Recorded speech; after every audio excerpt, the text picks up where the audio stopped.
জানি জানি জানি তোমরাও অনেক এক্সাইটেড আমার মতন জানার জন্য যে দিদি নাম্বার ওয়ানে আমি কিভাবে গেলাম আর কিভাবে কি হলো। তোমাদের সব ভিডিওর মাধ্যমে আমি কিছুটা শেয়ার করব। সবাইকে বলবো অনেক ধন্যবাদ আমাকে এত শুভেচ্ছা জানানোর জন্য, আমার পুরো মেসেজ বক্স মানে সব কিছু ডিএম ফুল করে দেওয়ার জন্য।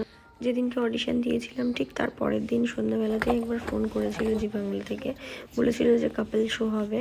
যেহেতু আমার হাজব্যান্ড চাকরি সূত্রে বাইরে থাকে সেহেতু আমার যাওয়া হয়নি আর মনটা ভীষণ খারাপ হয়ে গেছিলো। তোমরা আমার আগের ভিডিওতে দেখেছিলে যে আমি অডিশন দিতে গেছি। দেন আমাকে ফোন করা হয় 25শে ডিসেম্বর। আমি একটা বড় সারপ্রাইজ পাই, জি বাংলার পক্ষ থেকে আমাকে ডাকা হয় দিদি নাম্বার ওয়ান খেলার জন্য। 25শে ডিসেম্বর সন্ধ্যে 6টায় আমাকে ফোন করে জি বাংলা। তো আমাকে বলে যে ঠিক পরের দিন মানে 26শে ডিসেম্বর সকাল 7টায় আমার কল টাইম। তো সেই বুঝে আমরা রাত্রেবেলা মানে ফার্স্ট ট্রেনে আর কি পাড়ি দিলাম জি বাংলার উদ্দেশ্যে, মানে দিদি নাম্বার ওয়ান খেলবো সেই উদ্দেশ্যে। তো আমরা বিধাননগর প্ল্যাটফর্মে নামি ওখান থেকে একটা ওলা উবের বুক করে ওখান থেকে ডিরেক্ট আমরা গেছিলাম জি বাংলার যেখানে অডিশন হওয়ার। একটা স্টুডিওতে আমাদেরকে লোকেশন পাঠিয়েছিল জি বাংলা থেকে, ফোনেই সব মেসেজ পাঠিয়েছিল। তো সেখানে আমরা যাই, গিয়ে আর এনজয় করতে করতে যাচ্ছিলাম রাস্তায়। আগের দিন ছিল ক্রিসমাস ডে, তো রাস্তাটায় সঙ্গে ছিল আমার কাকা কাকিমা আর আমার ছেলে। মানে আমার বাড়ির সবার আসার ইচ্ছা ছিল কিন্তু খুব শর্ট টাইম ছিল সেজন্য আর হয়ে ওঠেনি।